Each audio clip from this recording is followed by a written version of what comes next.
matin et merci d'avoir cliqué sur mon podcast de hockey. Nous sommes le 31 août 2024 au moment d'enregistrer cet épisode. Gros épisode encore une fois aujourd'hui, mais qui va pas traiter du repêchage 2025 de la LNH comme j'en ai normalement l'habitude. Non. Peut-être un 5 minutes vers la fin, on va voir. Mais je vais me donner, quelques épisodes de lousse afin de laisser le temps aux saisons de débuter, puis ainsi en profiter pour parler de la saison à venir dans la LNH, entre autres publier mon spécial pool dans les semaines à venir, mais aussi pour parler des Canadiens de Montréal, comme ça va être le cas aujourd'hui. J'en profite d'emblée pour réitérer que je suis en aucun cas un spécialiste du tricolore, j'ai jamais eu cette prétention-là. En fait, plusieurs d'entre vous se connaissent peut-être même plus que moi là-dessus, mais j'essaie néanmoins de creuser pour vous apporter du contenu différent, non partisan autant que possible, parce que je vois bien que vous aimez ça quand je parle du CH, fait qu'on va voir, on va continuer là-dedans. Donc aujourd'hui, seulement 2 sujets, mais qui devraient meubler pas mal de temps. Je reviens sur l'échange qui a ramené Patrik Laine à Montréal, c'est original comme sujet, mais d'abord et avant tout, je me lance à faire une analyse pour voir, du côté du CH, ce serait qui les joueurs, possiblement non protégés, dans l'éventualité qu'il y ait une ou des expansions dans la Ligue. Épisode peut-être un peu moins dingo qu'à l'habitude, parce que quand on parle des Canadiens, c'est un sujet sérieux. En fait, j'hésite souvent à parler des Canadiens parce que le backlash peut parfois être intense. Fait que je préfère m'en tenir à des affaires un peu plus nichées, du genre vous parler de Horace dans la maison de Whimsy, entre 2 calls sur Jamie Langenbrunner, en tout cas. Fait que si t'as envie de m'entendre parler davantage des Canadiens de Montréal dans les épisodes à venir, je t'invite à t'abonner à ma chaîne YouTube. Ça va me donner un petit indicateur de ce que vous voulez. Puis j'aimerais vraiment beaucoup ça, pogner le 1000 abonnés dans les prochaines semaines. Les prochaines heures même, ça serait le parfait. Puis si tu as envie de m'entendre parler d'espoir, drop un petit like sur l'épisode. Ça aussi, ça va être un indicateur de c'est quoi vos désirs. Puis si tu veux un mix des deux, fais les deux, mon chum. Ça va m'aider grandement. J'ai parlé de Catan il y a quelques épisodes ou au dernier épisode, puis quelques-uns d'entre vous m'avaient écrit à ce sujet. Commencez pas ça, mes calvasses, parce que si j'apprends qu'il y a des fans de board games qui m'écoutent, je vais juste parler d'euros puis de worker placement. Là, ça va être insupportable pour les non-gamers. Je vais vous sortir des phrases du genre « Pourquoi repêcher Aaron Kiviariou quand tu peux avoir Sam Dickinson, qui est beaucoup plus lourd et plus complet? C'est comme jouer à Terraforming Mars à la place de On Mars. » Bon, je pense qu'on vient d'en perdre une couple, la gang, mais trêve de plaisanterie. Sautons dans le vif du sujet d'aujourd'hui. Quels seraient les impacts sur la formation des Canadiens de Montréal si une ou des futures expansions survenaient dans la LNH? En fait, ça fait déjà quelques années qu'on entend la possibilité d'une éventuelle expansion à 34, voire même 36 équipes dans la Ligue. Je pense que le 36 équipes pourrait être le but ultime visé ici, mais on s'entend que ça n'arrivera pas du jour au lendemain. Dans l'exercice d'aujourd'hui, je vais seulement me concentrer sur la simulation s'il n'y avait qu'une seule expansion, et ce, dans un horizon de 2, 3 ou 4 ans. J'ai dit 4 ans et non 4 ans. Évidemment, il est impossible de prédire les signatures d'agents libres puis les transactions qui vont arriver d'ici là, mais je vais quand même prendre les contrats actuels en considération dans mon analyse. Je pars également avec la prémisse que les règles du repêchage d'expansion vont être les mêmes que c'était pour le Kraken et les Golden Knights. Pour vous rafraîchir la mémoire par rapport à ces règles-là, l'équipe d'expansion devait repêcher un joueur dans chacune des équipes actives, donc chaque équipe perdait un joueur. Il y a des règles sur le nombre de joueurs par position qu'ils devaient repêcher, puis les contrats, puis tout ça, mais je ne vais pas rentrer dans les détails parce que c'est non pertinent pour l'exercice ici. Toutes les équipes actives se devaient de choisir une des 2 options pour savoir combien de joueurs à chaque position ils pouvaient protéger. Donc, l'option la plus commune, en fait, c'était de protéger 7 attaquants, 3 défenseurs et un gardien. Mais l'autre option, qui était moins populaire un peu, était de protéger un total de 8 patineurs. Donc, autant des attaquants que des défenseurs dans la combinaison qu'ils voulaient, ainsi qu'un gardien. Cette option-là protégeait 2 patineurs de moins que la première option, qui est, on le rappelle, 7 attaquants, 3 défenseurs. Là, c'est 8 patineurs. Sauf que cette combinaison-là permettait de protéger au besoin 4 défenseurs ou tout simplement 8 attaquants, 0 défenseur. Ensuite, tout joueur ayant une clause de non-mouvement, à ne pas confondre avec une clause de non-échange, est automatiquement protégé puis compte dans la limite de joueurs protégés, sauf si le joueur accepte de lever sa clause de non-mouvement. Les équipes doivent également s'assurer de rendre disponible pour l'équipe qui repêche 2 attaquants et 1 défenseur sous contrat pour l'année suivante, mais qui a également joué au moins 27 matchs lors de la saison qui vient de passer, ou un total de 54 matchs dans les 2 dernières saisons. Les joueurs ayant moins de 3 ans professionnels ne peuvent pas être repêchés par l'équipe d'expansion, puis ils n'ont même pas besoin d'être protégés en fait. Même chose pour les espoirs sans contrat, sont sauvés automatiquement. Puis une année professionnelle, c'est quoi? En fait, pour les joueurs de 20 ans et plus au 31 décembre, une année professionnelle, en fait, c'est dès qu'ils jouent un match, soit dans la Ligue nationale, la Ligue américaine ou dans la East Coast. Pour les joueurs de moins de 20 ans au 31 décembre, il faut qu'ils jouent 11 matchs dans la LNH au cours d'une même saison afin de trigger une année professionnelle. Ça, c'est une clause importante pour le CH, vous allez le voir plus tard dans mon analyse. Mettons, David Reinbacher, l'an dernier, il a joué 11 matchs, mais c'était dans la Ligue américaine, donc il n'a pas brûlé d'année professionnelle. Contrairement à Logan Mailloux, que lui, il a joué AHL, mais il avait 20 ans au 31 décembre 2023, fait que ça compte pour une année professionnelle. Je ne parlerai pas des gardiens dans mon analyse. En fait, l'équipe peut en protéger un. Protégez lui que vous voulez. Puis Price a théoriquement une clause de non-mouvement lui aussi, mais bon, il devrait encore la lever en temps normal. Donc, fast forward une dizaine de mois, disons que la LNH annonce demain matin qu'il y a une expansion à 33 équipes l'été prochain, donc à l'été 2025. Qu'est-ce que ça donnerait? On va d'abord regarder au niveau des Canadiens les espoirs qui sont protégés automatiquement.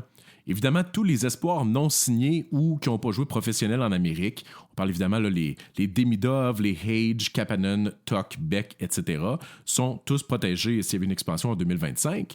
Pour les espoirs, toutefois, pouvant brûler des années professionnelles déjà, on rappelle, après 2 années professionnelles, le joueur est éligible au repêchage d'expansion et doit être protégé.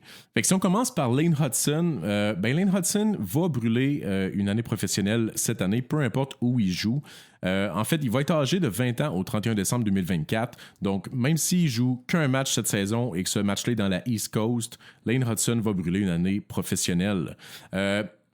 Heureusement, ces 2 matchs joués l'an dernier dans la LNH ne comptent pas en tant que saison professionnelle. Pour David Reinbacher, malheureusement, lui aussi va commencer à écouler des années professionnelles cette saison, étant donné que c'est un late.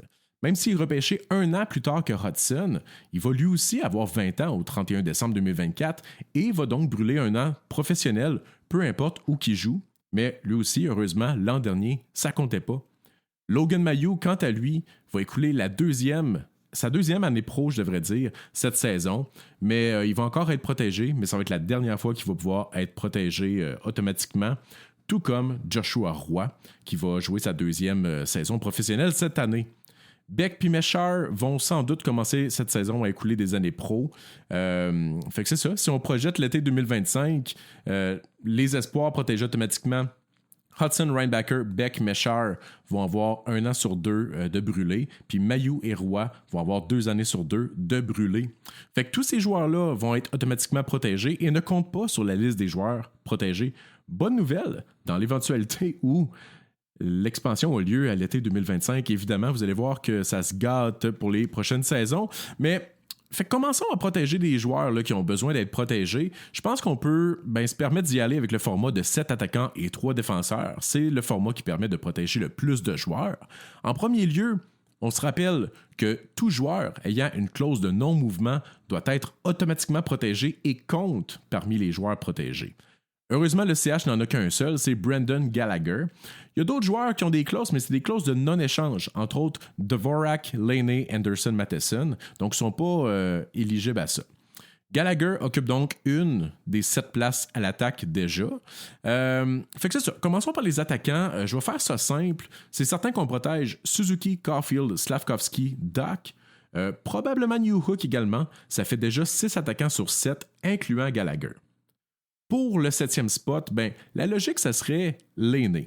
Sauf que c'est pas si simple. Vous vous rappelez de la clause qui dit que les équipes doivent rendre disponibles 2 attaquants sous contrat l'année suivante, puis également qui ont joué 27 matchs LNH ou un total de 54 matchs sur 2 ans?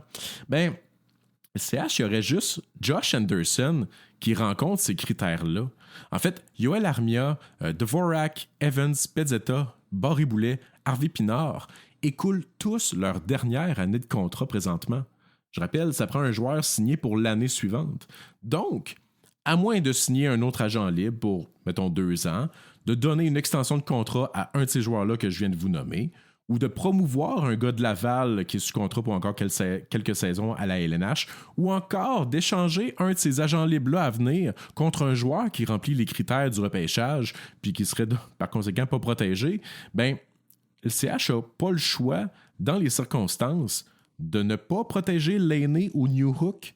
Question de rendre un des deux disponible pour remplir ce critère-là. Ça veut aussi dire que le CH pourrait possiblement pas se permettre d'échanger Josh Anderson cette saison, à moins que le retour obtenu rencontre les critères de sélection. Je rappelle que Anderson est le seul qui remplit ces critères-là.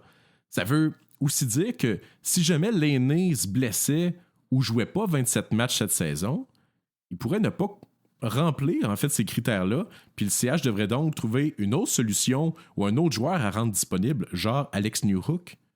Évidemment, il y a une autre solution, ça serait que Gallagher lève sa clause de non-mouvement et vienne combler les critères de joueurs disponibles, mais on ne sait pas s'il veut la lever, sa clause. Mais ce serait évidemment le meilleur des scénarios. Au niveau des défenseurs, Kaden Goulet doit absolument être protégé. Je pense pas rien vous apprendre là-dedans. C'est comme si je vous disais que Fake Taxi, c'était pas un vrai taxi. Je pense qu'on s'en doutait tous. Fait qu'il reste 2 spots à la défense. On rappelle, c'est 3 défenseurs qu'on peut protéger. Avec Goulet, il reste 2 spots. Ça serait bon, c'est ça. Matheson, Savard, Jacques, Struble et Barron qui seraient disponibles. En fait, Savard tombe UFA, donc possiblement qu'il va être échangé avant ça puis qu'il ne sera même pas dans les discussions. On pourrait protéger Matheson et Jacques, mais je fais partie de ceux qui croient qu'on doit échanger Matheson avant que sa valeur baisse. J'en ai parlé il y a 2 épisodes de ça, ce qui permettrait en fait de conserver Struble. Barron pourrait compter comme le défenseur exposé ayant joué LNH, mais pour ça, il faut que Barron joue au moins 6 matchs LNH cette saison. Je pense que ça, c'est facilement atteignable. Donc, si on regarde ça, il faudrait échanger Savard, échanger Matheson, puis on pourrait protéger Goulet, Jacques, Struble.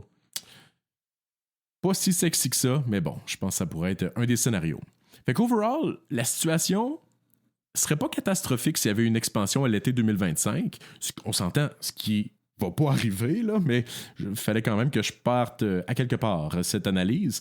Le seul danger, pour cette année-là, du moins, c'est vraiment la clause qui force les équipes à rendre disponibles des joueurs sous contrat pour la saison suivante, puis avec un minimum de matchs joués. Je pense que c'est vraiment ce qui pourrait jouer contre le CH.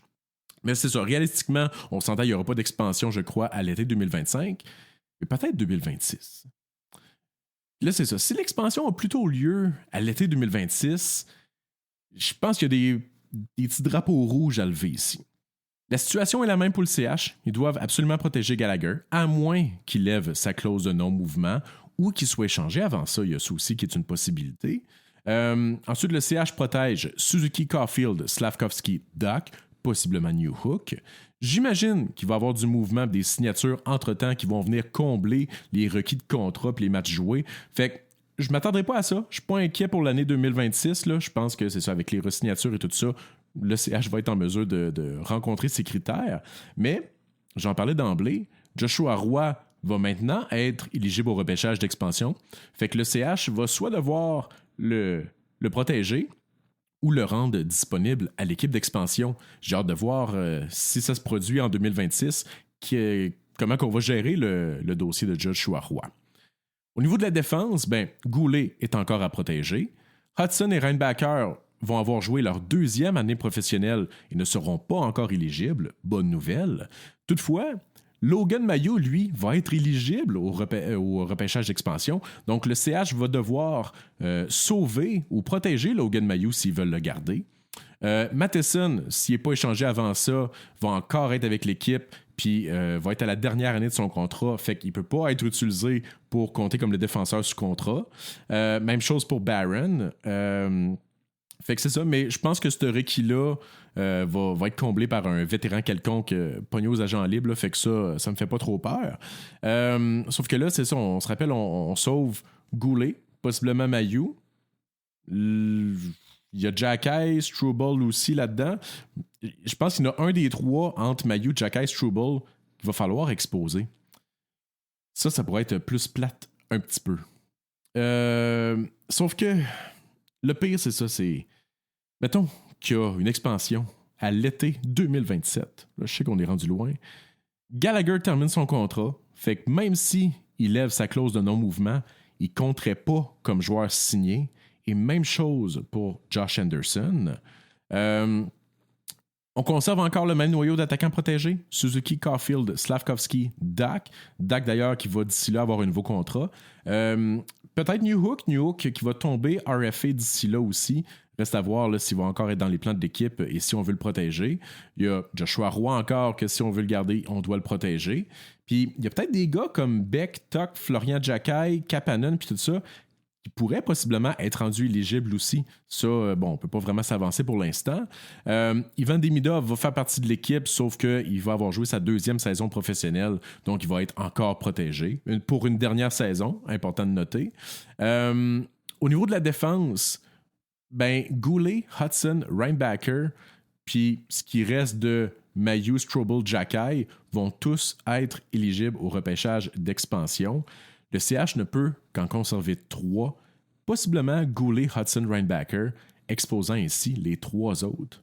Sauf que, mettons que ça se produit, puis que la progression justement de la défensive du CH a vraiment été positive, puis que le CH a un solide top 4 de défenseurs, je pense qu'en 2027, le CH pourrait regarder davantage l'option pour protéger 4 attaquants, donc Suzuki, Caulfield, Slavkovski et Dak, et ainsi protéger 4 défenseurs. Au risque, c'est ça, peut-être de perdre un attaquant, soit un Beck ou un Newhook, à suivre. Fait que c'est ça, je vais arrêter ça là pour l'instant. On pourrait évidemment continuer, mais plus qu'on s'éloigne dans le temps, plus qu'on ajoute de l'inconnu par rapport aux agents libres, transactions et tout ça. Mais 2028, Demidov va être à protéger. Puis selon qui le Canadien repêche en 2025, on se rappelle, ils ont 2 choix de première ronde. Si ces joueurs-là joignent la Ligue rapidement, ça se peut qu'ils soient éligibles, eux autres aussi, dès 2027 ou 2028. Donc, il y a des questions à se poser, notamment par rapport au timing de faire jouer les jeunes professionnels ou non, question de brûler ou non des années. Puis, ma grosse crainte, j'en avais déjà parlé un peu il y a 2 épisodes de ça, mais c'est au niveau des contrats. En fait, en 2029, on est rendu loin là, le CH va devoir signer Demidov. Demidov va signer à combien? Plus de 10 millions? Je pense qu'on se le souhaite en tout cas. Si on le signe à 3 millions, il y a de quoi qui n'a pas bien été. Reinbacker, Hudson vont déjà avoir été signés. Eux autres aussi devraient gagner quand même une bonne motte. Si Hudson devient le Quinn Hughes que les partisans espèrent, on parle de combien? 8 millions? Dak, dans 2 ans, signe, devrait normalement pas gagner en bas de 5-6 millions non plus. Slav, Suzuki, Caulfield gagneront encore près de 8 millions à ce moment-là. Contrat de Goulet à 5,5 pourrait très bien vieillir toutefois, mais ça reste de l'argent. Puis CH, c'est ça, pourrait quand même se ramasser avec un bon, je dirais 55 millions en masse salariale juste pour ces 8 joueurs-là. Peut-être même plus près du 60 millions si les attentes sont atteintes, voire même surpassées. Selon à combien le plafond salarial va monter d'ici là, la moyenne salariale pour la quinzaine des autres joueurs là, qui restent dans l'équipe, la moyenne pourrait être en 2,5-3 millions peut-être, ce qui est bon quand tu regardes ça froidement. Mais dès que tu rajoutes là, quelques contrats à 5 millions, fait que mettons un Mayu, Hage, Fowler et compagnie, là ta moyenne descend, puis il faut pas oublier les 2 choix de 2025, tu te ramasses vite avec une moyenne de 1,5 million ou 1,5 million pour signer une dizaine de joueurs. Pas beaucoup, surtout que dans 5 ans, les salaires vont monter encore. Si le Canadien veut être compétitif dans ces années-là et espère atteindre la finale de la Coupe Stanley et remporter la Coupe Stanley, il va falloir signer des vétérans. Puis des vétérans, ça se paye. T'sais. De là l'importance aussi d'avoir des joueurs qui en sont à leur contrat d'entrée et qui ont un rôle important avec l'organisation. La bonne nouvelle, c'est que le noyau du CH est signé à long terme. Je sais que j'en parle comme étant des gros contrats possiblement problématiques éventuellement, mais au contraire, je pense que si ces joueurs-là continuent sur cette progression-là, puis que le plafond salarial monte pas mal, ces contrats-là de Suzuki, Caulfield et compagnie pourraient devenir des vrais vols, je crois. Puis c'est là que le CH va se ramasser avec une équipe possiblement victorieuse. T'sais. Je pense que la plupart de ces contrats-là vont bien vieillir. On commence à voir de la couleur dans cette équipe-là qui nous a longtemps habitués à des teintes de gris. Cette couleur-là, c'est pour moi un vent d'optimisme. Un peu comme la petite fille au manteau rouge dans la liste de Schindler. J'espère que ça va mieux se terminer, mais le point d'interrogation, c'est peut-être encore au centre. J'adore Suzuki, j'adore Doc, mais sont-ce des vrais centres 1A et 2A? On parle peut-être plus de centres 1B puis 2B, je dirais. Vous remarquerez que j'ai dit 1B puis 2B, à ne pas confondre avec B1 et B2, qui sont les noms des bananes en pyjama. Puis là, j'en vois pas chialer sur le fait que j'ai dit que Suzuki Doc, c'était des centres 1B puis 2B. Là. C'était juste un prétexte pour plugger les bananes en pyjama, guys. Les plus jeunes, vous googlerez c'est qui les bananes en pyjama. C'est ça. Fait que prenez pas tout ce que je dis au sérieux. C'est tout. D'ailleurs, chapeau aux quelques personnes qui ont remarqué que je follow genre 50 Ryan Leonard sur TikTok puis personne d'autre. D'ailleurs, sur Instagram, je pense que je follow une personne, c'est Ryan Leonard. Puis ça va rester de même. Désolé, c'est pas que je veux pas vous follow back. Je préfère juste vous laisser des Easter eggs un peu partout et vous troller. Donc, maintenant, parlons un peu de ce qui a fait couler beaucoup d'encre dans les dernières semaines, l'échange qui a amené Patrik Laine à Montréal.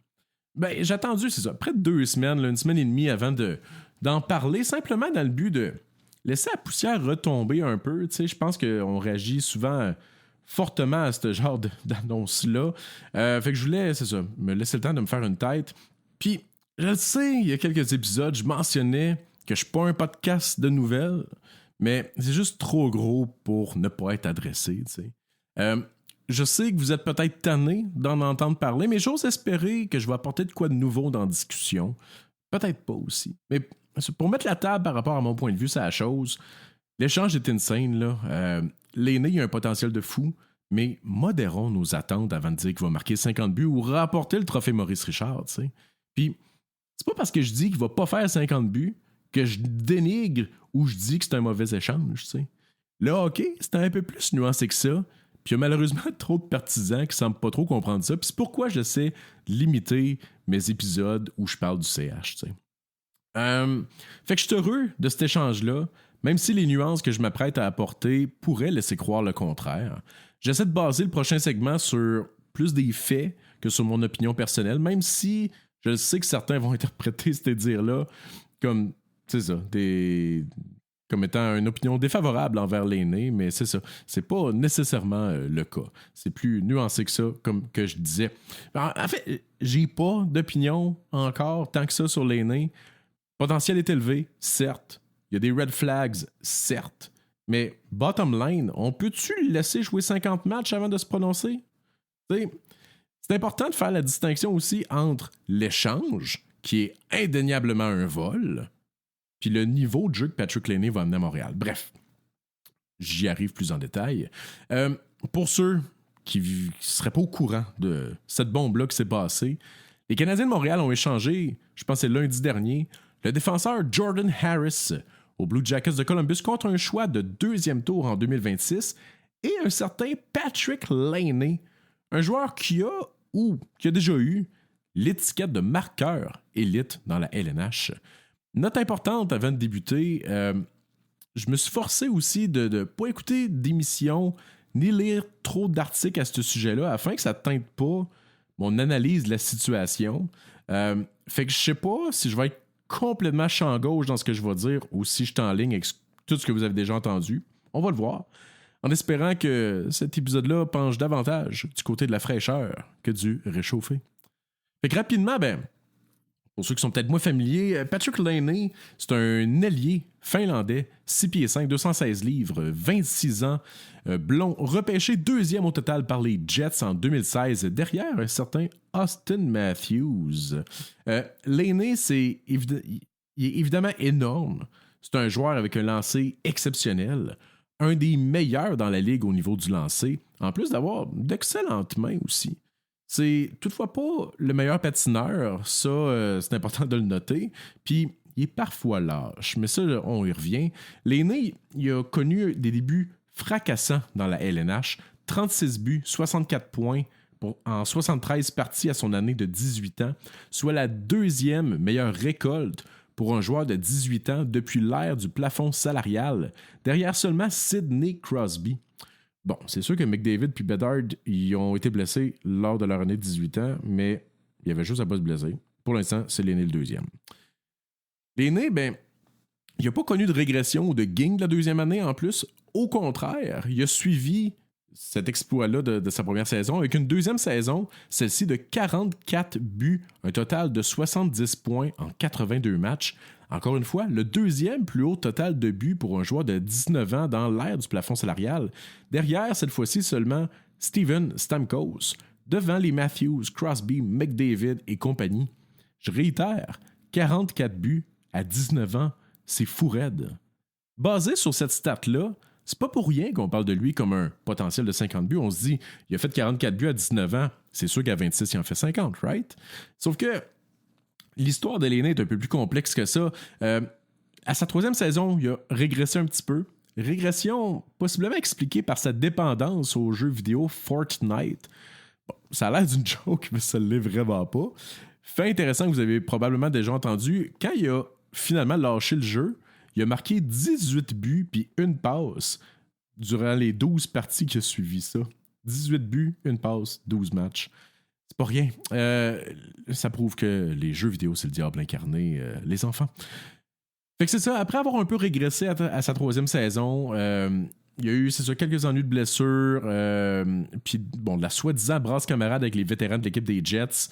L'organisation l'a échangé en 2021 contre Pierre-Luc Dubois, repêché la même année.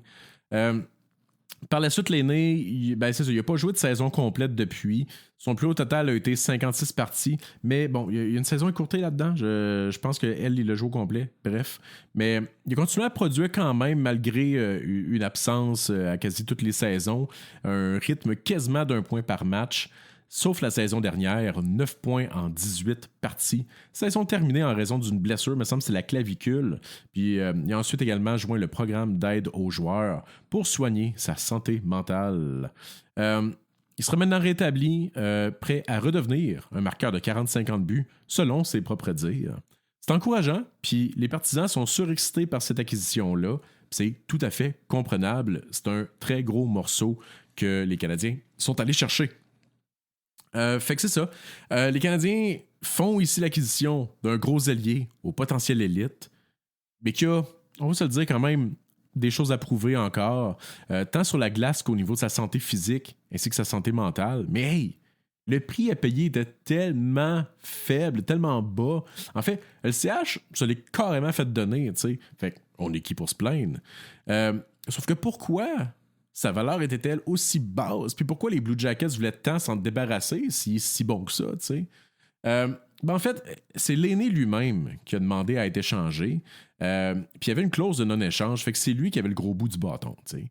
Puis ce que j'ai pas encore mentionné, c'est que l'aîné, il a quand même un salaire de 8,7 millions pour les 2 prochaines saisons. Fait que même si plusieurs équipes compétitives auraient pu être intéressées à faire l'acquisition de ses services, c'est pas vraiment toutes les équipes qui avaient de l'espace sous le plafond afin d'accueillir son salaire de 8,7 millions par année. T'sais. En fait, selon Puckpedia, les seules équipes qui ont présentement au moins 9 millions de disponibles sous le plafond salarial sont Utah, les Sharks, les Red Wings, sauf que les Red Wings doivent encore signer Raymond Sider puis Berggren, si je ne m'abuse, les Flames et les Ducks. Bon, évidemment, il y avait les Canadiens également. Bon, on pourrait également inclure là, certaines équipes qui sont à bubble, là, genre Boston et les Sabres, je crois, là, qui ont une affaire comme 8,4 de libre. Fait qu'ils auraient pu accueillir l'aîné en sauvant du salaire justement avec le joueur qui envoyait en retour ou tout simplement, c'est ça, que quelques pauses. Mais c'est ça, je rappelle que l'aîné avait une clause de non-échange qui aurait d'ailleurs refusé un autre échange avant d'être transigé aux Canadiens. Fait que les Blue Jackets auraient aussi pu retenir du salaire de l'aîné pour l'échanger à une équipe qui n'avait pas l'espace requis sur le plafond salarial, mais l'affaire, c'est qu'ils retiennent déjà 2 salaires sur une limite de 3. C'est les salaires de Buckvist et Wenberg, puis ils sont pour 2 saisons encore, si je ne m'abuse. Fait que de retenir du salaire pour l'aîné aurait fait en sorte qu'il n'aurait pas pu retenir d'autres salaires pour les 2 prochaines saisons, considérant qu'ils ont, entre autres, Provorov qui tombe UFA cette saison puis qui risque d'être échangé. Il y a également Boone Jenner qui tombe UFA l'an prochain. Puis ils ont d'autres gros contrats là, également. Là, on parle des Monahan, Severson et compagnie, ainsi que il y avait le regretté Johnny Gaudreau à 9,75 au moment de cet échange-là. Il y a Merzlikins également de 30 ans, signé à 5,4 jusqu'en 2026-2027. Bref, beaucoup de gros contrats, des UFA à venir à se débarrasser. Fait qu'il fallait vraiment que Columbus se garde au moins une slot pour pouvoir retenir du salaire éventuellement. Fait qu'on peut comprendre, là, c'est ça qui a pu accepter une offre plus basse pour se départir de Patrick Laine. Mais au moins, c'est ça. Ils ont encore un espace pour retenir du salaire sur un joueur. L'autre point qui a fait en sorte que la valeur de l'aîné était possiblement négative, puis que les Blue Jackets sont finalement dû payer pour s'en débarrasser, c'est possiblement son historique de blessure, mais également certains échos par rapport à son attitude. Sauf qu'encore là, pour son attitude, on entend les deux sons de cloche, puis c'est là que c'est dur de se faire une idée, tu sais. Certains parlent de lui comme ayant une mauvaise attitude. On a entendu entre autres des histoires là, qui viennent des médias, comme quoi les vétérans des Blue Jackets avaient demandé en 2021 à ce qu'il soit échangé. Il y a même The Athletic qui rapportait que c'est un problème dans le vestiaire, Patrick Laine. Puis il y a Grand-Pierre qui disait que Laine, il performe pas sous pression. Fait que tout ça est quand même alarmant, sauf que de l'autre bord, on entend d'autres histoires qui viennent entre autres d'anciens coéquipiers de l'aîné ou d'anciens entraîneurs de l'aîné qui font que l'encenser, disant même qu'il était victime d'intimidation à Winnipeg. Fait que qui croire là-dedans, tu sais? Il est possible que la vérité se trouve à quelque part entre les deux, c'est ce que je crois. Mais ce qui me donne espoir, c'est que Pascal Vincent, qui est maintenant coach du Rocket, a coaché l'aîné à Columbus et qui a forcément été consulté dans cette transaction-là, ce qui me fait honnêtement mieux dormir s'il a approuvé justement l'arrivée de l'aîné, c'est que c'est peut-être pas un vrai problème dans le vestiaire. T'sais. Fait qu'au final, est-ce que c'était une bonne transaction? Bien évidemment! Je pense qu'il faut vraiment être de mauvaise foi pour penser que d'échanger Harris contre un deuxième choix, un choix de deuxième ronde, et Patrick Laine en plus, que c'est un mauvais échange pour le CH, voyons, on peut pas penser comme ça. Sauf que juste Harris contre un deuxième choix, juste ça, c'est un vol, tu sais. Il nous aurait donné un quatrième choix, puis j'aurais été content. Il y a 2 épisodes de ça, on m'avait demandé ça serait quoi mes premiers moves si j'étais DG du CH. J'avais parlé de Harris, justement, puis je disais qu'il était pratiquement impossible de l'échanger parce que toutes les équipes en ont des défenseurs de même. Puis aujourd'hui, j'irais même jusqu'à dire que Harris, en fait, dans une équipe compétitive, il est au mieux 7 ou 8e défenseur, tu sais. Fait que tu donnes pas plus qu'un 4 ou un 5e choix pour ça, et encore. Fait que je disais qu'aucune équipe en voudrait, qu'on irait, c'est ça, au mieux chercher un choix très tardif, puis qu'on risquait plutôt de le perdre contre rien à la fin de son contrat, parce que c'est pas vrai que le CH allait lui donner un contrat de 3-4 millions, tu sais. Fait que pour moi, d'aller chercher un choix de 2e ronde, qui va être début de 2e ronde même, parce que les Blue Jackets vont sucer, contre Harris, c'est du génie. Juste ça, tu sais. Dans ce sens-là, je pense que je vois cette transaction-là différemment de la plupart des gens. Enfin, on parle que le CH a fait l'acquisition de Patrick Laine, ce qui est, on s'entend, objectivement vrai, là. Mais je pense que pour le CH, la clé de cette transaction-là, ça a d'abord et avant tout été d'échanger Harris, qui est, à mes yeux, un miracle, puis en plus, sont allés chercher une excellente valeur. Si on parle juste du choix de deuxième tour. T'sais. En fait, les Blue Jackets étaient incapables d'échanger Laine, puis le prix à payer pour s'en débarrasser, ça a été de payer un 2e choix puis d'accepter de prendre Harris, parce qu'ils n'en voulaient possiblement pas de Jordan Harris, eux autres non plus. T'sais. Je peux être dans le champ, mais je pense pas que le CH a vraiment transigé dans le but d'obtenir Patrick Laine à tout prix. Je pense plutôt que le CH a accepté de prendre Laine, puis les risques qui viennent possiblement avec, afin de réaliser ce qui est, à mes yeux, la vraie transaction recherchée, échanger Harris contre un 2e choix.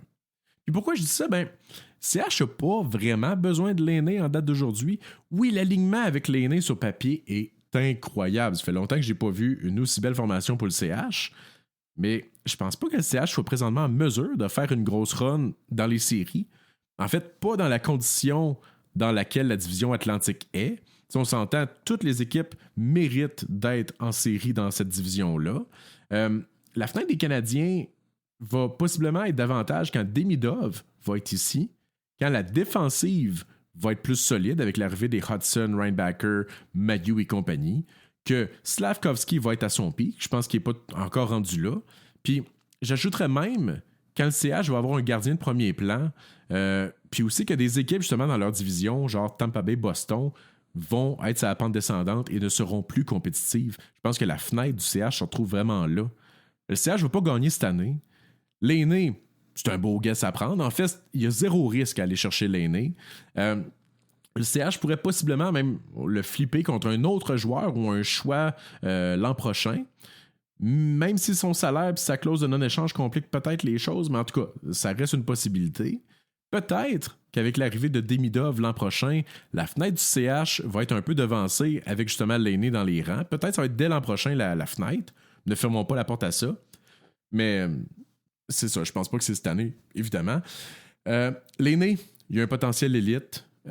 Si jamais ça ne donne rien, ben, le CH a quand même obtenu un deuxième choix en retour d'un joueur qui congestionnait la défense de l'équipe. Parce que ça, c'est l'autre point. Puis pourquoi je mets autant l'accent sur le fait que l'objectif de tout ça, c'était d'échanger Harris. Parce que, oui, l'addition de l'aîné, mais c'est encore mieux d'avoir décongestionné la défense à gauche. Parce que le CH, là, il y avait Matheson, Goulet, Harris, Jacky à gauche. Ce qui fait que tu dois possiblement retourner Struble à Laval. Possiblement que tu en as un des quatre aussi qui est soit mis sur son côté faible à droite ou qui joue comme septième défenseur. Barron doit passer par le balotage, fait qu'il vient congestionner un spot à droite, fait que ça rend plus difficile d'envoyer un gaucher à droite. Puis aussi, c'est que avec tout ça, t'as pas de place pour Hudson, tu sais. Fait que de se départir de Harris libère une place pour un jeune. Par ailleurs, être Martin Saint-Louis, probablement que je jouerai à 7 défenseurs cette année, du moins pour commencer la saison en attendant une blessure. Je lance l'idée comme ça. Il y a une congestion encore à défense, puis le bottom 6 est de la pisse. Fait que, ouais, c'est ça. Harris, une transaction que je dirais bâclée. Transaction qui décongestionne mais qui goûte bon, hein, contrairement au bâclé. Fait qu'au final, l'échange est objectivement incroyable du point de vue du CH, puis l'aîné pourrait devenir un coup de circuit. La question, c'est pas de savoir si c'est un bon échange ou non, là. Ça, c'est clair. C'est plus de savoir est-ce que l'aîné, c'est un bon fit à Montréal. Les points positifs sont nombreux dans le cas de l'aîné, j'en ai déjà nommé plusieurs. Toutefois, si on joue à l'avocat du diable, pour chaque point positif, je pense qu'on peut aussi trouver un point négatif pour venir contrebalancer le tout. Et encore là, c'est pas mon opinion que je m'apprête à dire. J'essaie d'être neutre, nuancé puis objectif ici, ok? Juste pour mettre en contexte. Je rappelle, c'est pas à cause que je dis qu'il fera pas 50 buts que je pense que c'est de la chenoute. C'est pas pour dénigrer le joueur ou dire que c'est un mauvais échange. C'est possible qu'il devienne le meilleur joueur de l'équipe même. Mais c'est aussi possible que rendu à Noël, on soit tous tannés, tu sais. Fait qu'attendons juste de le voir jouer quelques mois avant de sauter aux conclusions. C'est juste ça que je veux dire. Modérons nos attentes afin de ne pas être déçus. Puis dans le meilleur des cas, on va être agréablement surpris, tu sais. En ce sens, si je prends les bons points avec les mauvais points pour contrebalancer, d'un côté, je me dis, certes, il y a le potentiel pour marquer 40-50 buts. Mais à l'inverse, les histoires autour de son attitude, si tout ça c'est vrai, est-ce qu'on veut vraiment de ce gars-là dans la chambre, dans la culture qu'on essaie de bâtir, tu sais? Puis, oui, OK, le plafond est peut-être de 50 buts, mais est-ce que le plancher peut être qu'il ait un cancer? Également, certes, l'aîné, il est gros. 6 pieds 5. Mais il est aussi lent puis désengagé du jeu parfois, tu sais. Puis ça peut être un joueur de séquence également, puis on réitère, là, Grand-Pierre qui disait que c'est pas un gars qui joue bien sous pression, tu sais. Est-ce que c'est ça aussi l'identité que le CH veut avoir? Je pense qu'il y a plusieurs partisans qui n'ont pas souvent vu jouer l'aîné, puis je pense qu'il y en a plusieurs qui vont rapidement se mettre à chialer les soirs où il va pas marquer. Est-ce que c'est un gars de highlight reels? 100%. Sauf que c'est ça, les soirs qu'il n'y en met pas dedans, ça se peut que vous trouvez la soirée longue, tu sais. Également, évidemment, l'aîné va aider le CH à gagner, tu sais. C'est un très bon joueur de hockey, l'aîné. Sauf que est-ce que le CH a besoin de pousser pour les séries cette année? Ou est-ce que ça aurait été préférable de repêcher une dernière fois, mettons, top 10 ou top 5, avant vraiment de tomber compétitif, t'sais? Écoute, je pousse ça encore plus. On se rappelle, le CH a le choix de Calgary, sauf que le choix est protégé top 10. Si le CH ne finit pas top 10, ça augmente les chances de Calgary de finir top 10, bottom 10, et donc de conserver leur choix. Fait que si le Canadien finit dans les 10 pires équipes, on a plus de chances que Calgary finisse 11e. Je dis ça de même. Je rigole là, évidemment. Fait que sinon, c'est ça. Certes, Patrick Laine, c'est un deuxième choix overall. Deuxième choix overall, ça veut dire il était bon. C'est vrai. Il a déjà marqué 40 buts. Il a déjà atteint ce plateau-là, chose que les joueurs du CH ne peuvent pas dire. Puis, il est jeune encore. Il a juste 26 ans. On le voit comme un vétéran parce que ça va être sa 8e année dans la Ligue. Mais il est encore jeune, tu sais. Tout ça, c'est vrai. Sauf que c'est pas un red flag un peu qu'un joueur de ce calibre-là a déjà changé d'équipe 2 fois. On peut pas dire que Pierre-Luc Dubois il a progressé à chaque échange. Mettons qu'on compare les deux. Certes, Martin Saint-Louis, c'est le candidat parfait pour relancer la carrière de Patrick Laine. Puis ça, j'ai pas de contre-argument pour ça. Je pense que c'est ça. Martin Saint-Louis pourrait être la clé du succès de Laine ici. Puis aussi, certes, Laine est au 6e rang de l'histoire de la Ligue nationale de hockey pour le total de buts marqués par un joueur de 20 ans et moins.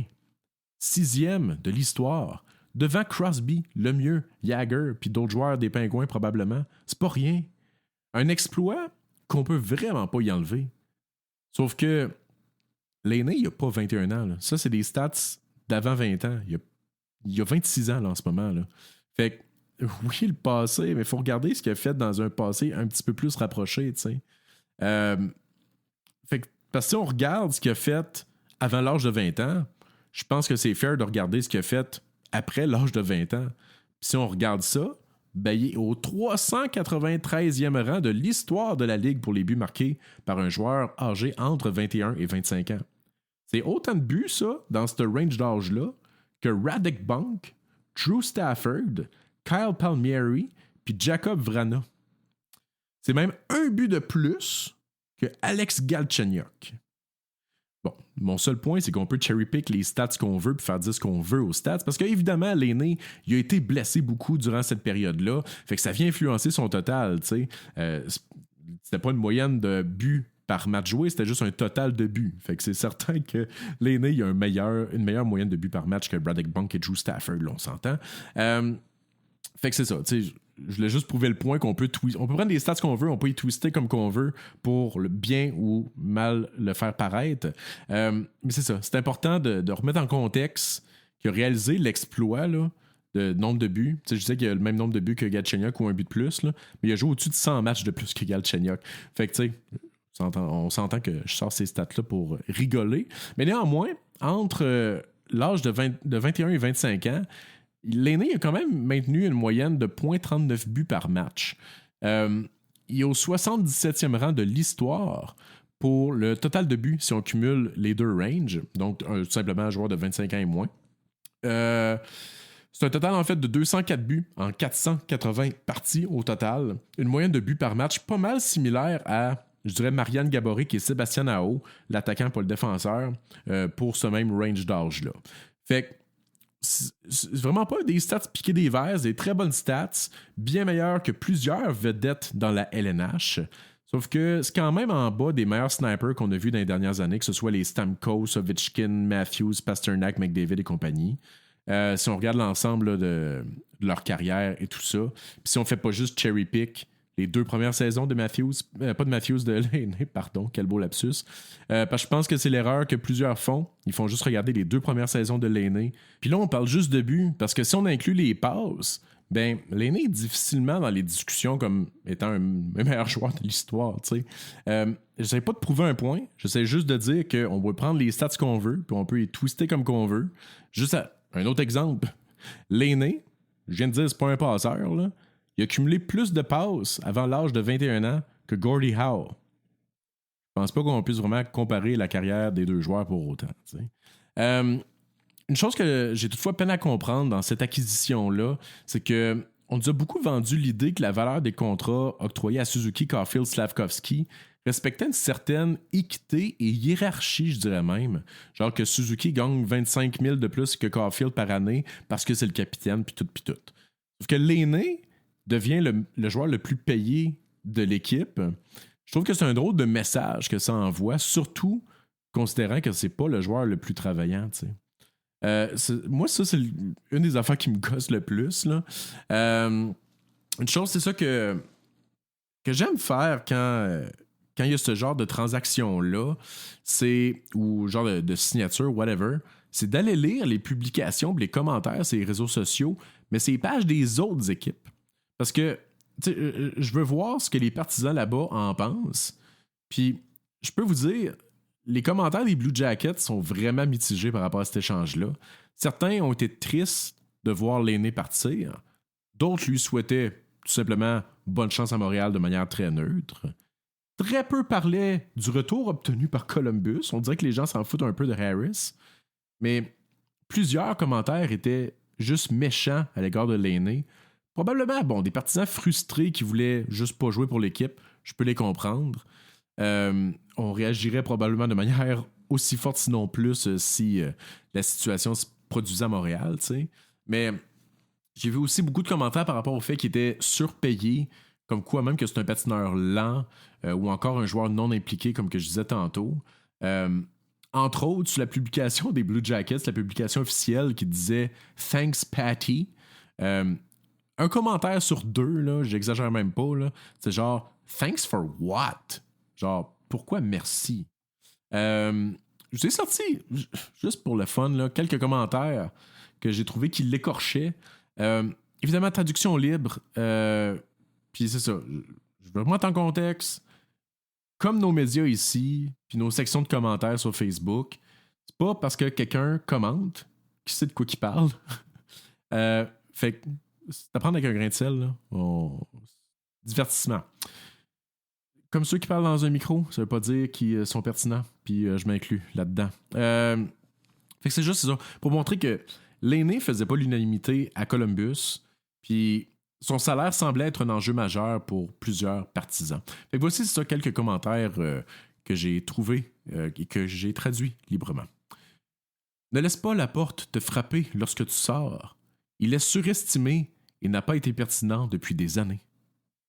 Il y en a un autre qui dit « Je ne suis pas très emballé d'avoir dû donner un choix de 2e ronde, mais je suis content que Montréal ait pris 100% de son salaire. » À ça, quelqu'un a répondu « C'est la seule manière que Montréal a accepté de prendre son salaire. » Sinon, c'est ça, il y en a qui ont dit « Non, merci à toi Patrick d'être parti. » Un autre qui dit « Nous nous sommes débarrassés d'un gros morceau sur la masse salariale, on n'aurait pas obtenu plus, du moins pas sans retenir du salaire, donc c'était un bon échange. » Quelqu'un qui dit « Cet échange donne aux Blue Jackets beaucoup de flexibilité.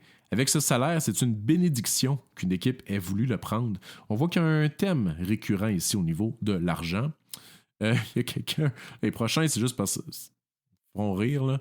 Il y en a un qui dit « J'avais oublié qu'il était encore dans l'équipe. » Il y en a un autre qui dit « Il est doux comme du cotonnelle. » Puis, c'est ça. Il y en a un qui dit « Merci pourquoi il a pris l'argent puis il n'a apporté aucune valeur à cette équipe-là. » Ça, c'est dit. Il y en a un autre qui dit « Is he gone? » Commentaire auquel je me suis retenu de dire « Is he gone pas? Il est parti. » Mais je l'ai pas écrit. Is he gone? Is he gone? Il y a d'autres commentaires que j'ai pris, c'est ça, sur d'autres sources, mais je dirais des sources neutres. Donc, pas sur les réseaux sociaux des Blue Jackets directement, mais des gens peut-être d'un peu partout dans la ligue. Il y a un commentaire qui disait « Les Habs sont pires qu'ils étaient avant cet échange-là. » Il y a quelqu'un qui dit « Il va flopper comme avec ses 2 équipes précédentes. » Il y en a un autre qui dit « Il est funny, mais il pourrait être utile sur un jeu de puissance, mais je ne compterai pas sur lui à 5 contre 5. » Il y en a un autre qui dit « Pourquoi Montréal a pris ce cap hit? Columbus sont morts de rire. Personne pensait qu'il réussirait à s'en débarrasser. » Tout ça pour vous montrer que à travers la ligue, il n'y a personne qui pense pareil. Et le but ici, je réitère, c'est vraiment pas de sonner l'alarme. Je pense qu'on a pas mal tous déjà notre opinion sur cet échange-là. Puis on connaît les enjeux liés à l'acquisition de l'aîné. Mais je trouvais juste ça intéressant, ça, de montrer de ces avis négatifs-là, voire surexagéré, là, on s'entend, tout simplement pour venir contrebalancer les commentaires montréalais que je pense sont surexagérés, mais de l'autre bord, peut-être un peu trop optimistes. Tu sais, on parle déjà là, d'un marqueur de 50 buts là, un peu partout.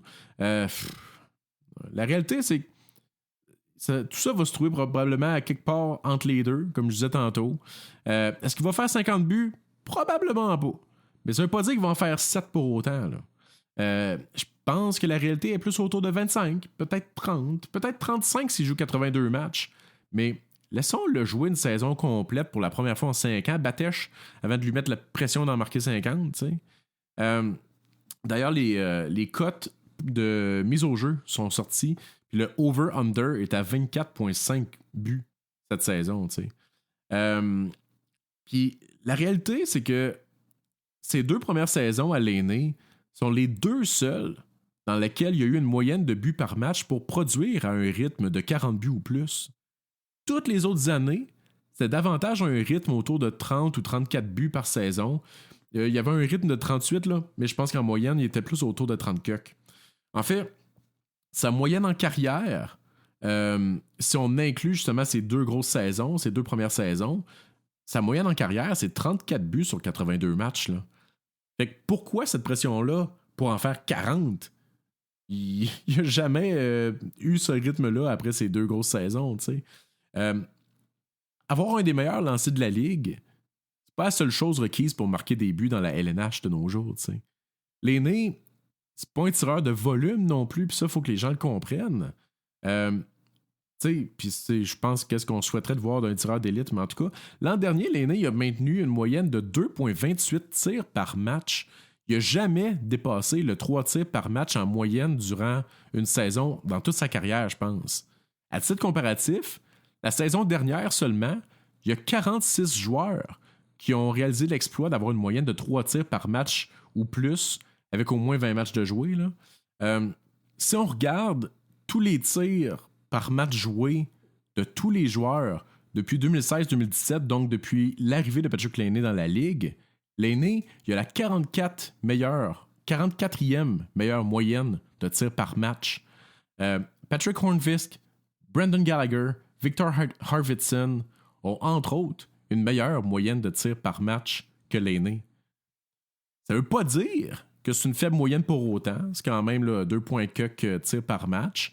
L'aîné, il a quand même, c'est ça, une moyenne supérieure à Rantanen, Marchand, Malkin, Draisaitl, Barkov durant cette même période-là. Tout ce que je veux dire, c'est que on s'attendrait peut-être à un plus gros volume de tirs venant d'un sniper, oui, pur, voire même peut-être un peu unidimensionnel, tu sais.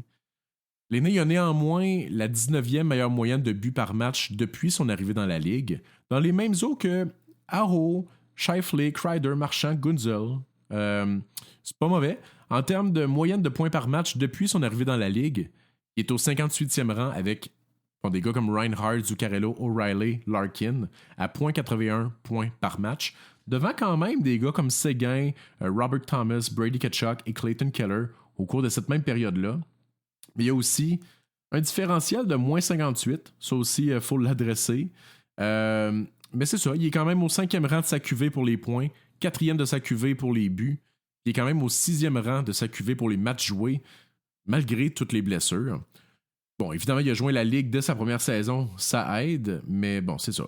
C'est façon de dire que c'est un flop, là. Vous voyez, c'est quand même un des meilleurs joueurs de sa QV, mais c'est difficile de le classer de joueur élite quand on compare avec la Ligue au grand complet, t'sais. Je sais que je suis un défaitiste, puis juste pour remettre en contexte, je l'aimais l'aîné lors de son année de repêchage, puis je l'aimais à son arrivée dans la Ligue. Je sens juste le besoin de modérer les attentes, juste pour pas être déçu si jamais ça marche pas à Montréal, tu sais. Mais je serais vraiment heureux si ça fonctionnait, si ça devenait un marqueur de 40, 45, 50 buts. Je serais hyper heureux. Mais c'est ça, je veux pas mettre mes attentes trop haut. C'est tout.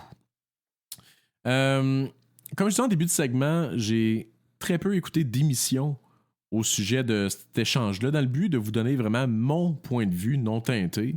Mais il y a quand même une entrevue que je suis allé écouter parce que, c'est ça, après avoir justement checké là, les réseaux sociaux des Blue Jackets, c'est BPM Sport qui ont interviewé Jean-Luc Grandpierre afin d'avoir le pouls là, de ce qui se passait à Columbus. Je ne vais pas revenir en détail sur cette entrevue-là, mais ce qui m'a marqué, c'est que une des premières choses que Grandpierre a dit, c'est chapeau à Don Waddell pour s'être débarrassé de l'aîné. Il a ensuite dit, beaucoup de bonnes choses au sujet de l'aîné, mais tout ça pour dire, je pense que Columbus, en général, voit cet échange-là du bon œil. C'est ça, tout le monde semble content, tant les partisans des Canadiens que les partisans des Blue Jackets. Fait que tant mieux si tout le monde est content, mais je sais pas si je dois tant que ça me réjouir de l'arrivée d'un gars que les partisans de son ancienne équipe sont majoritairement heureux de voir partir. Ça me fait mal, je dois avouer. Mais sinon, un autre point que j'ai pas entendu être discuté, pas entendu parce que j'ai rien écouté, là. On peint beaucoup l'aîné comme étant un ailier. Il faut pas oublier qu'il a été employé au centre à Columbus. Il est probablement meilleur à l'aile qu'au centre, j'en conviens. Mais avec de la maturité dans son jeu, s'il gagne en maturité avec les années, est-ce qu'il pourrait devenir un centre potable de deuxième trio pour remplacer en cas de blessure? Jason, tu sais. Aussi, on le peint beaucoup comme un spécialiste du jeu de puissance. Mais en réalité, l'aîné, il a 134 buts à 5 contre 5 puis 70 sur le jeu de puissance. C'est un ratio d'à peu près 2 pour 1. Ce qui est quand même très bon. C'est des ratios meilleurs que Draisaitl, Ovechkin, Stamkos et compagnie. Je pense qu'il est meilleur à 5 contre 5 que ce que certains des gens, encore plus défaitistes que moi, pourraient croire. Autre point que je vois peu ou pas discuter sur les réseaux sociaux, c'est que présentement, le CH dépasse le plafond salarial de 2 millions. Toutefois, je pense que ça inclut encore le contrat de Price. Price va être mis sur la liste des blessés à long terme dès le début de la saison. Il y a aussi Dvorak et Armia qui tombent agents libres sans restriction à la fin de la saison. Il y a fort à parier qui vont être échangés d'ici la date limite des transactions. Si en plus de ça, le CH réussit à échanger, mettons, un Gallagher, Anderson ou whatever, ou les deux, ou un Matheson même, le CH pourrait se rapprocher quand même dangereusement du plancher salarial. T'sais. On se rappelle qu'il y a des contrats, dont le contrat de Slavkovski, qui n'est pas en vigueur encore. Là. Fait que, est-ce que d'avoir le contrat de l'aîné sans masse salariale pourrait aider le CH à vider la maison? On jase. Puis c'est ça aussi, tant qu'à pousser, on connaît son lourd historique de blessures. Est-ce que l'aîné pourrait être un candidat à faire un genre de Mark Stone, Nikita Kucherov en série? Si ça arrive, puis que c'était prévu, c'est du génie. Sinon, certains parlent de leur signer à rabais après 2 ans, mais ça, je suis pas down, guys. En fait, si l'aîné demande moins d'argent dans 2 ans, c'est parce qu'il va avoir sous-performé. Puis s'il sous-performe, on veut pas ça. Puis c'est ça, comme je disais tantôt, puis dans d'autres épisodes, le CH va éventuellement devoir donner un gros contrat à Demidov, Hudson, Reinbacker, compagnie. Je pense pas que c'est le temps de donner des mauvais contrats à des vétérans, surtout pas des vétérans, ceux qui ont quand même un lourd historique. Fait que c'est ça, je vous ai demandé aussi sur Facebook de vous prononcer sur cet échange-là. Ça a vraiment été une belle discussion, une discussion intéressante, mouvementée un peu, mais intéressante. Il y a trop de commentaires pour que je les lise toutes, là. Mais il y en a un que je veux quand même dire, parce que oui, c'est le moment du segment Mathieu Lavache Harvey. Mathieu qui va de ses jeux de mots de la semaine. Il dit « J'espère qu'il va avoir l'étoffe pour jouer avec la Sainte Flanelle, qu'il sera tricoté devant ses adversaires afin d'en découdre avec ses détracteurs. J'ai hâte de le voir enfiler l'aiguille. » Des jeux de mots avec Patrick Laine. Ce qui me permet d'introduire un nouveau commanditaire cette semaine. Quel beau segue. Les producteurs de laine du Québec qui commanditent cet épisode. Les producteurs de laine du Québec qui regroupent plein de boutiques, dont Ben la Laine sur le bord de la 20. Fait que bref, obtenez 15% de rabais chez vos laineurs préférés avec le code promo RyanLaineur15. Je suis en train de manquer d'inspiration pour les jeux de mots avec Ryan Leonard. Ça a été une belle run, mais je pense que ça achève. Fait que revenons à nos moutons. J'ai essayé de retracer, en fait, c'est qui les joueurs repêchés entre 2010 et 2019 repêchés dans le top 5, qui ont été échangés avant leurs 23 ans, juste pour voir s'il y a un trend dans lequel justement l'aîné tombe. En 2010, il y en a eu 2 joueurs du top 5 qui ont été échangés, puis les deux, c'est en 2013. Tyler Seguin, 2e au total, et Niederreiter, 5e au total. 2011, il n'a pas eu. 2012, Griffin Reinhardt, le 4e choix au total, qui a été échangé. C'est tous des joueurs échangés avant leurs 23 ans. 2013, Jonathan Drouin, 3e au total. 2015, il y a eu Dylan Strome, 3e au total. En 2016, l'année de l'aîné, il y a eu 3 joueurs du top 5 échangés avant leurs 23 ans. Patrick Laine, le 2e au total. Pierre-Luc Dubois, 3e au total. Et Oli Juolevi, le 5e au total, qui ont tous été échangés. En 2018, c'est pas vraiment un échange, mais il a été volé, là, mais Kotkaniemi. Je pense pas qu'il rentre vraiment là-dedans, mais en tout cas. Puis 2019, il y en a eu 2 que eux autres, je pense, qu'ils vont donner de quoi de très bon. Kirby Duck et Bowen Byram, respectivement 3e et 4e au total en 2019. Fait que j'ai hâte de voir. On peut pas dire qu'il y a un trend qu'on peut tracer ici. On peut voir de cet exercice-là que c'est pas toujours vrai qu'un changement d'air pour un joueur repêché tôt a été bénéfique. Il y a des histoires à succès aussi, mais c'est ça, il y en a que c'était moins beau. On se souhaite que, c'est ça, pour l'aîné, ça soit beau. Parce que je réitère, l'aîné, il a le potentiel d'être un des meilleurs snipers de toute la ligue. Il l'a déjà été, en fait. Puis il peut le redevenir. Mais il part de loin, puis ça, il faut le comprendre. Cet échange-là est un des meilleurs échanges des dernières années. Un échange sans risque pour le CH qui règle un gros problème à la défense, en plus d'ajouter Patrick motherfucking Laine à sa formation, t'sais, dans le but soit de leur flipper ou de devenir une formation dominante avec lui. Puis gardons juste en tête que il y a quand même la possibilité que cette acquisition-là donne absolument rien pour le CH. Ça se peut que l'aîné joue 10 matchs, puis après ça, il retourne sur le programme d'aide. Là. Ça aussi, là, ça peut arriver. Là. C'est pas de quoi qu'on contrôle. Là. Mais CH s'est quand même fait donner un choix de 2e ronde pour prendre cette chance-là. Qu'est-ce qu'on veut de plus, t'sais? Pour moi, c'est du génie de la part de Kent Hughes comme transaction. Encore une fois, croisons-nous les doigts pour que l'aîné redevienne le joueur élite qu'il a déjà été. Surtout l'an prochain, comme je disais, avec l'arrivée de Demidov, ça risque d'être excessivement excitant à voir. Puis cette formation-là a le potentiel de devenir un des meilleurs jeux de puissance qu'on a vu à Montréal depuis plusieurs décennies. Imaginez le Laine, Demidov, Hudson ensemble, avec n'importe quelle combinaison de Suzuki, Caulfield, Slavkovski puis Dak.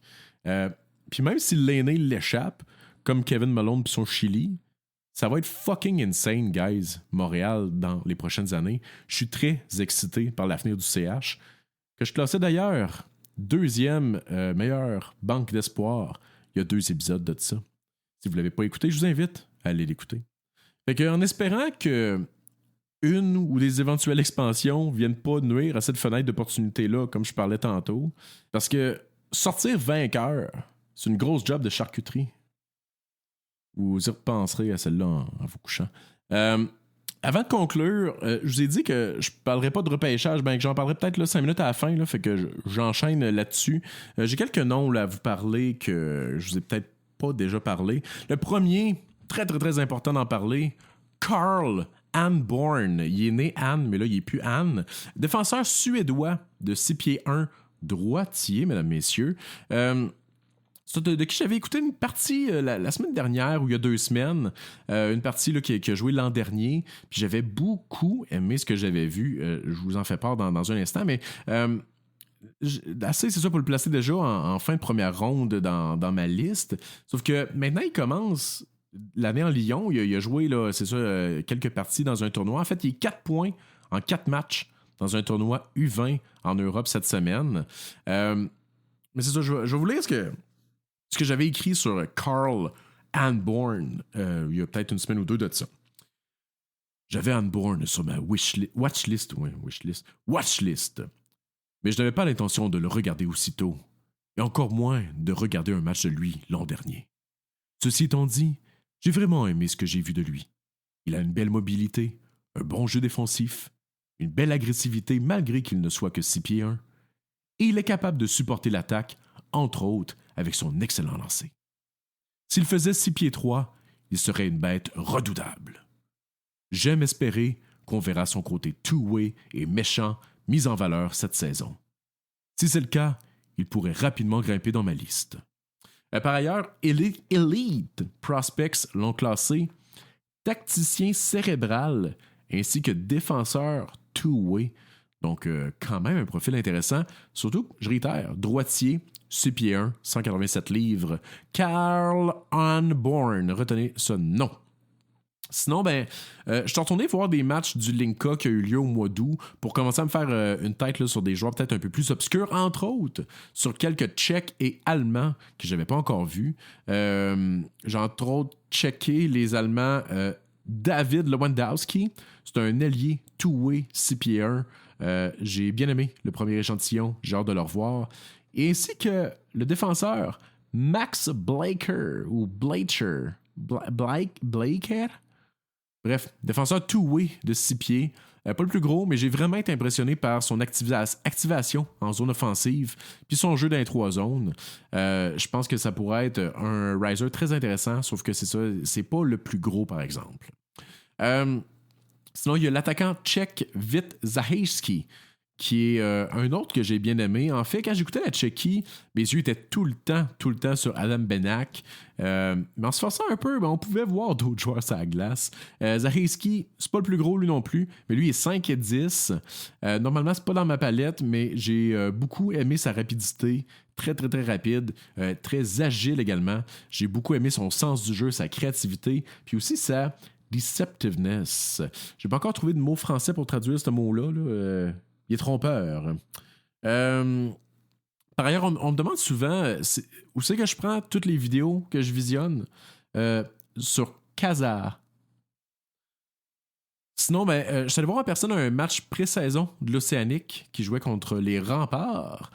Ça m'a permis, entre autres, de voir Connor Sturgeon, défenseur de l'Océanique, recrue 6 pieds 4, 227 livres, né à la fin juin en plus, défenseur éligible cette année, un bœuf, mesdames, messieurs. Je ne sais pas ça va être quoi son rôle avec l'équipe cette année, surtout compte tenu qu'ils vont hoster la Coupe Memorial et devraient se booster un club. Donc je ne sais pas si un défenseur de 17 ans va faire partie des plans de l'équipe, mais en même temps, 6 pieds 4, 227 livres.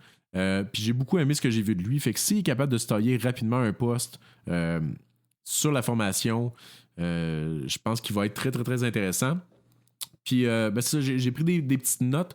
Voici qu'est-ce que j'avais à dire après cette partie de Connor Sturgeon. Il a joué comme un monsieur, comme un vétéran, malgré que c'était une de ses premières parties en LHJMQ. Un défenseur calme, robuste, assez mobile aussi.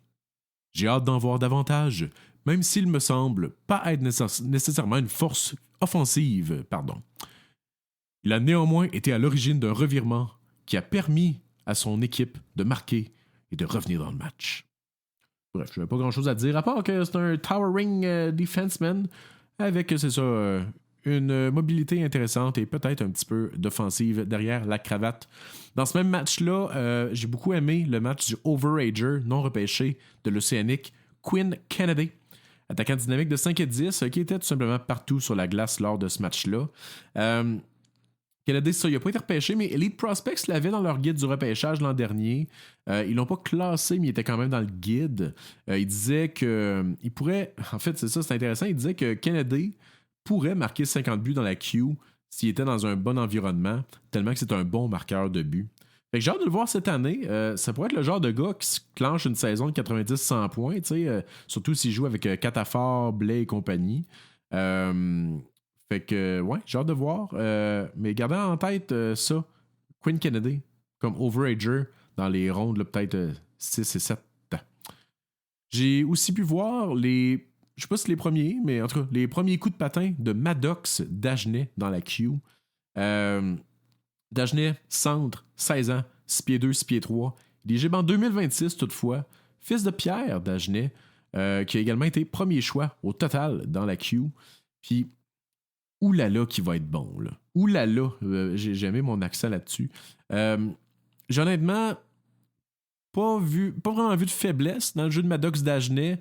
C'est sûr, mes yeux n'étaient pas nécessairement toujours axés sur lui. Je regardais plus des gars éligibles cette année.